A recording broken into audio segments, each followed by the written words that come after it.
Ever ponder why certain people seem to carry a different burden in life, feeling that even when you do everything correctly, your road is more difficult? You're not imagining it. God's chosen ones deal with particular difficulties that are incomprehensible to others, as if the enemy had a special target on their backs.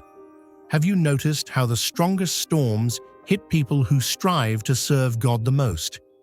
You may be one of the chosen, someone selected for a higher purpose, if you have these feelings. In actuality, being chosen does not imply living a simple life. Rather, it entails enduring intense suffering that molds your personality and prepares your soul. Suffering that bewilders but changes you. Suffering that appears to be punishment, but is actually an indication of the divine purpose in your life. This message has been made especially for you if you have cried alone and wondered why God permits so much suffering, if friends have abandoned you for no apparent reason, or if you feel like you bear a burden that others do not notice. Don't just watch. Be part of the journey. Hit subscribe now and step into your purpose. The best is yet to come. I'll outline the 5 sufferings that only God's chosen experience. And I promise that by recognizing them, you'll realize that you're not insane, that you're not being punished, and above all, that you're not alone. Your feelings are exactly the same as those of thousands of selected ones throughout history. Wait until the very end, because in addition to pointing out these sufferings, I will demonstrate to you how God is using them as instruments to create something special within you, something that can only be created by pressure and fire, and that will have an influence on future generations. Remember to follow our channel if you agree with what I'm about to share.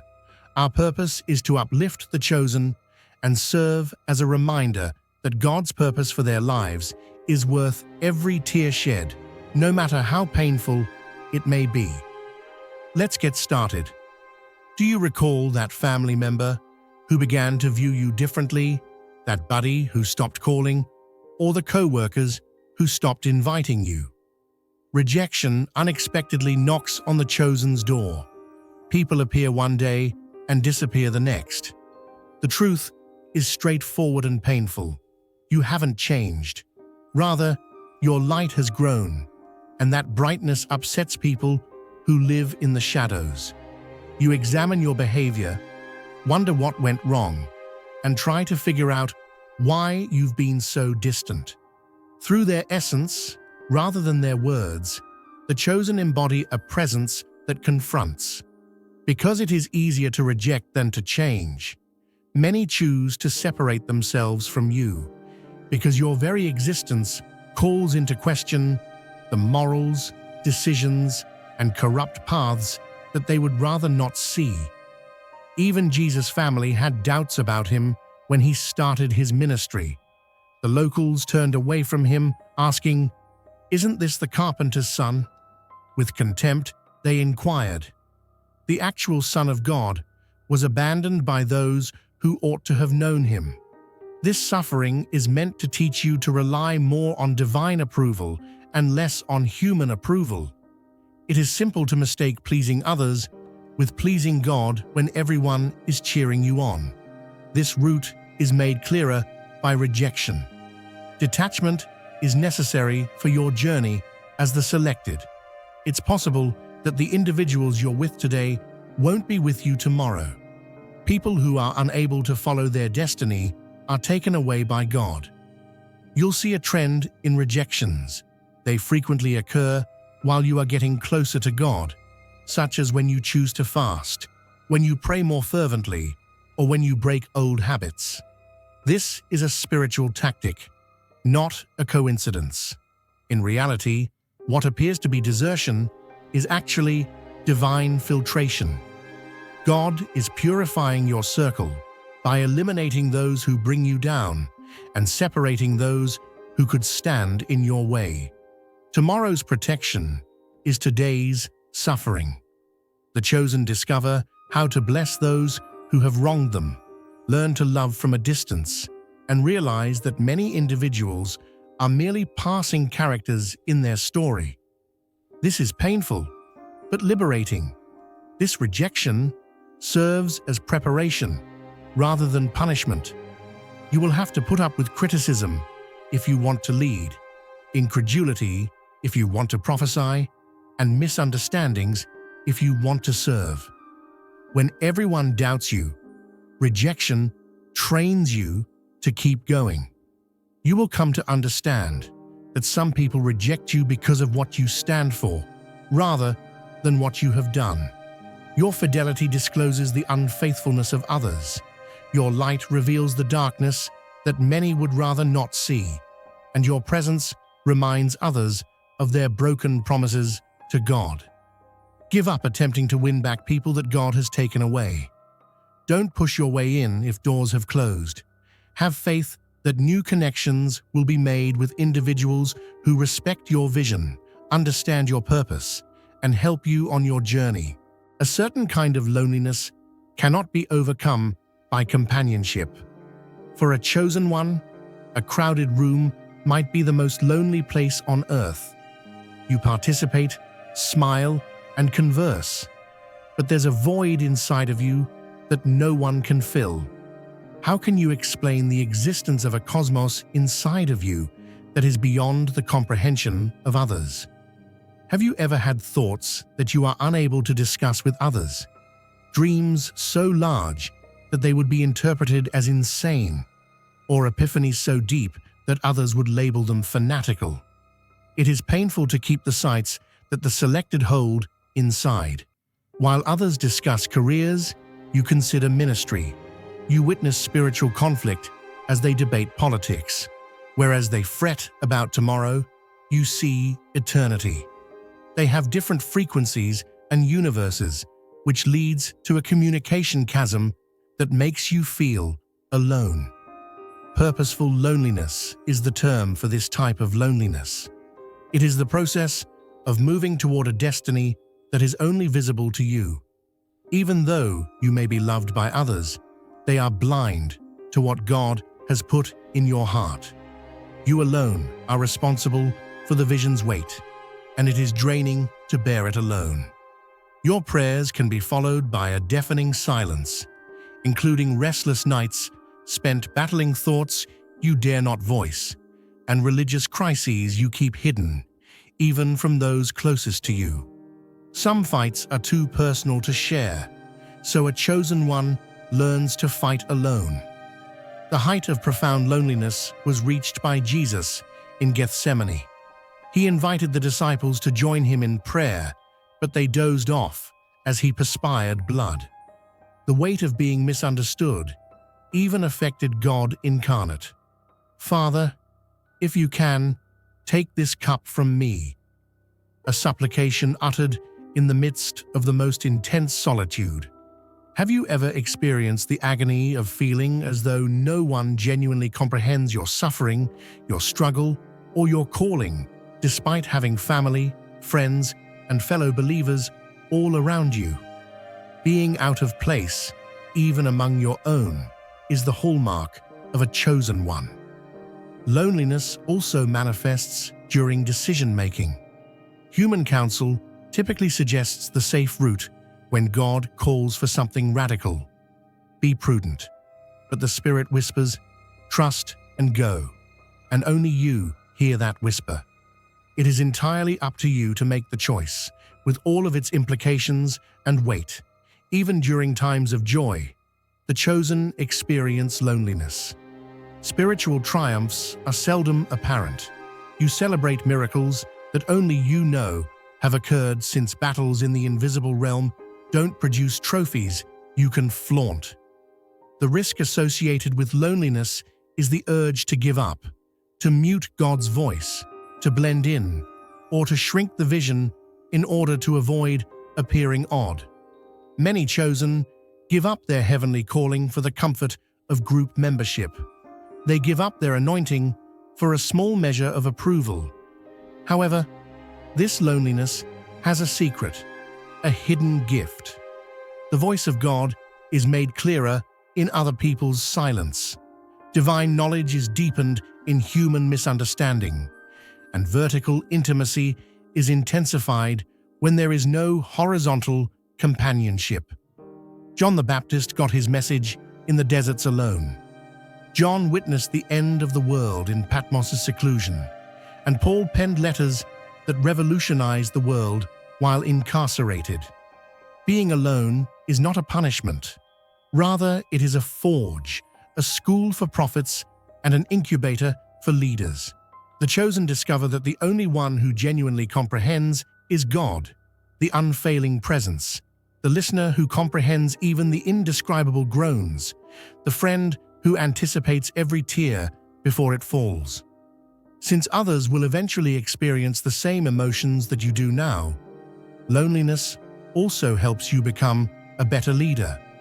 You will be able to respond, "I understand, I have been there," when others approach you with the same kind of misunderstanding.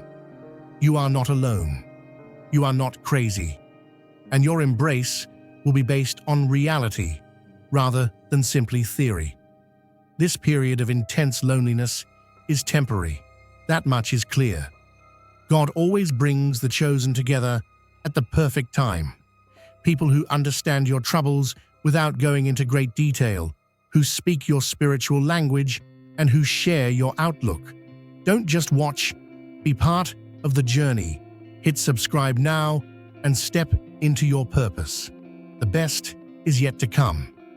Every selected person has a hidden fight going on inside of them, a battleground where two natures face off every day.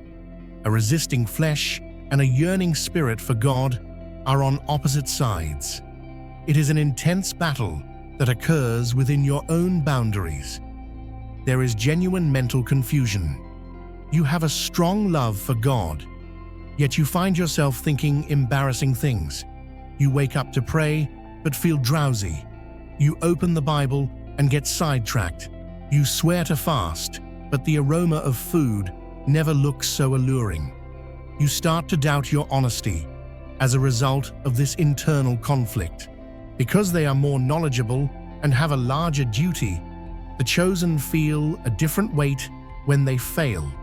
Even if they have experienced the presence and are aware of the truth of understood grace, they continue to fall. The resulting guilt is terrible, nearly immobilizing. Even this giant of faith acknowledged his internal struggle. As the Apostle Paul so eloquently put it, "I do not do the good I want, but the evil I do not want is what I keep on doing." It should be noted that Paul wrote this years after his conversion, not as a new convert. The chosen have a target on their backs, which is why this war occurs. The adversary targets your weakest points since they are aware of your potential. Be not deceived. Temptations that are expressly aimed at you will be more intense the larger your calling. They are individualized attacks.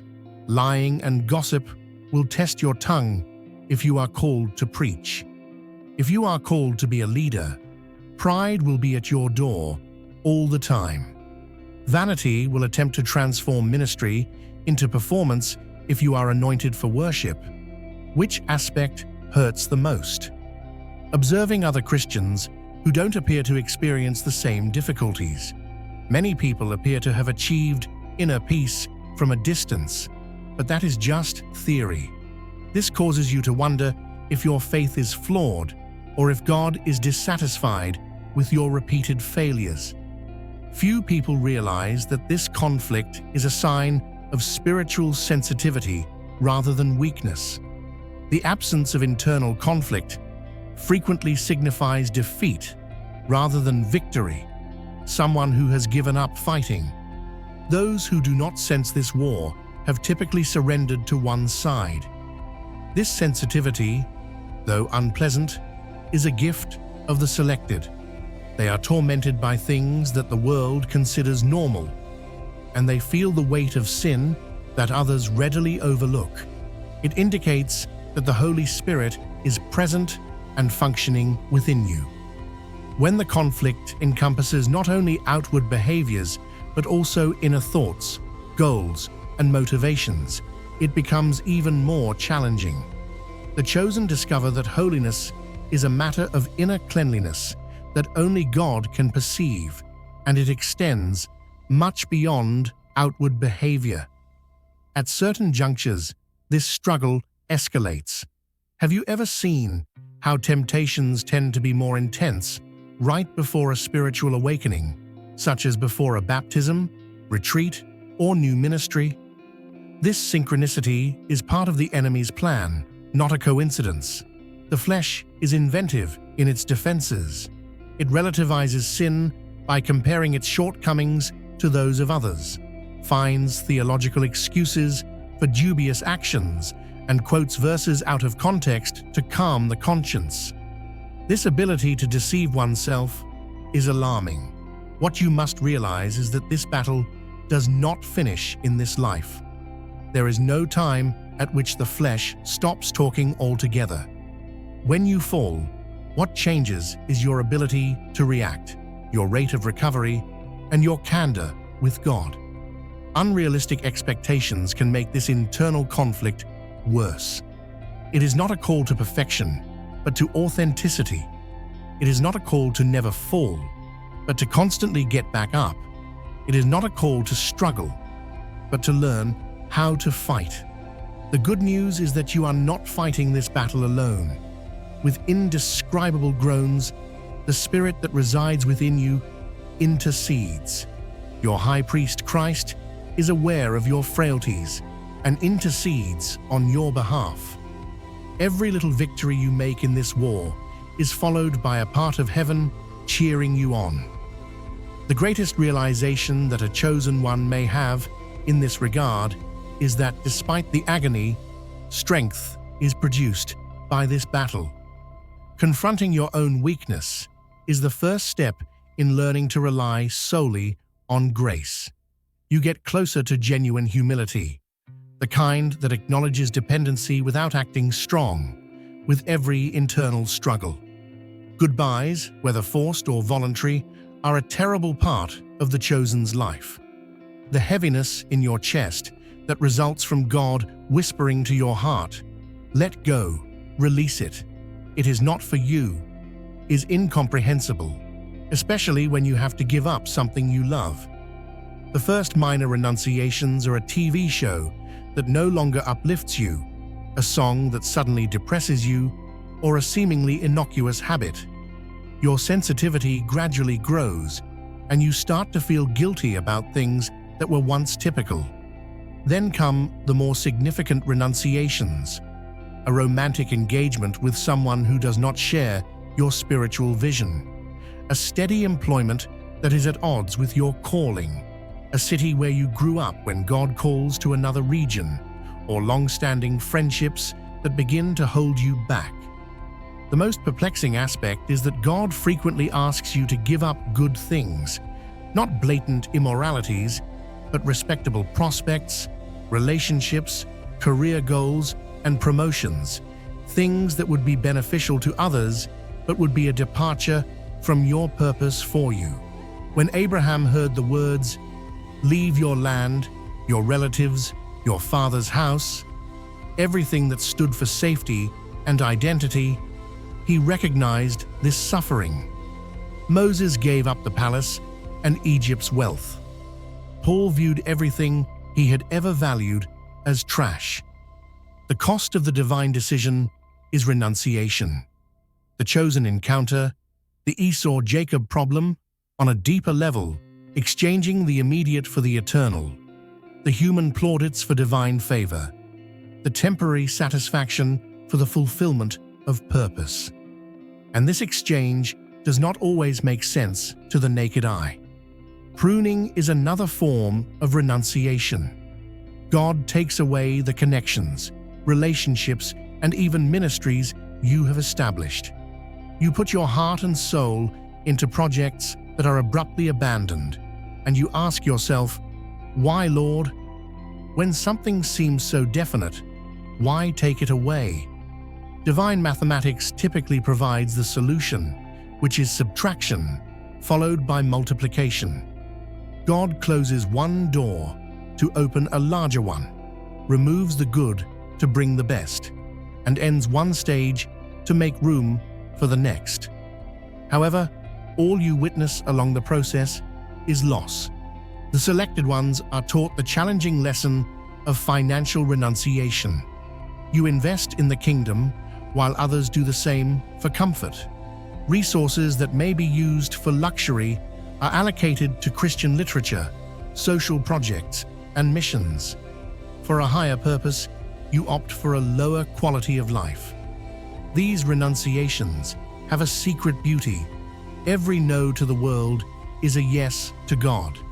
Every door that is closed by obedience makes room for blessings that would not be possible in your life as it was before. It's similar to draining a cup to get better content. A lot of people give up in this stage. Renunciation hurts too much and seems unfair. Why must I give up something while that other believer does not? The sense of unfairness erodes the soul, but those who are chosen realize that different vocations demand for different preparations. The ego's surrender is the most profound. It involves daily death to oneself, relinquishing power, ways, and will.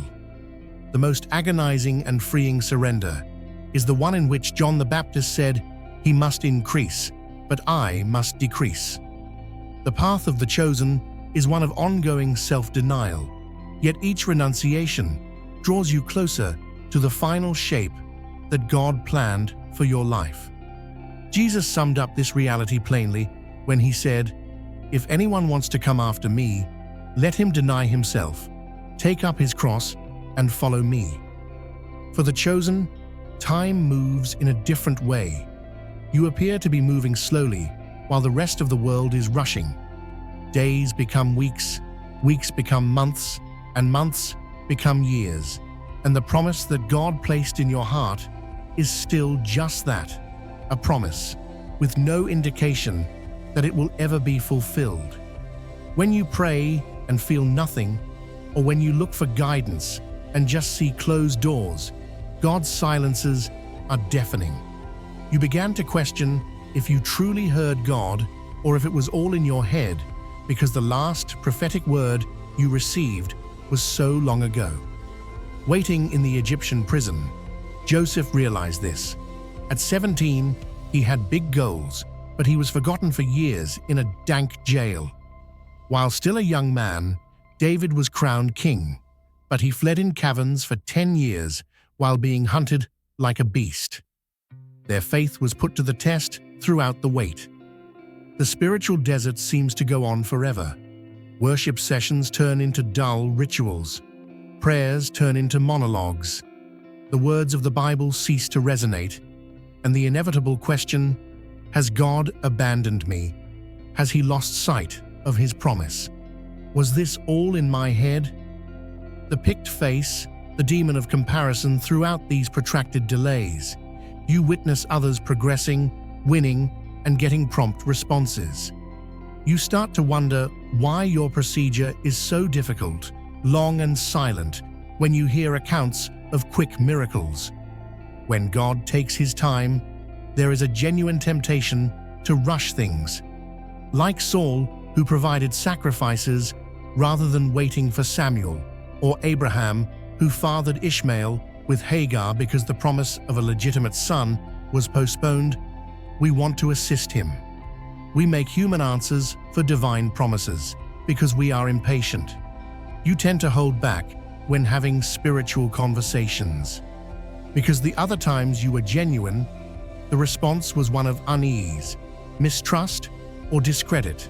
So you only share 10% of what you really think or feel. It's tiring to constantly self-censor. Jeremiah, who was referred to as the weeping prophet, pessimistic, and a traitor to the country, was aware of this loneliness. Although he was a member of the populace, he saw things that others did not see. He bore a burden that others did not see. He shed tears for a sorrow that others denied.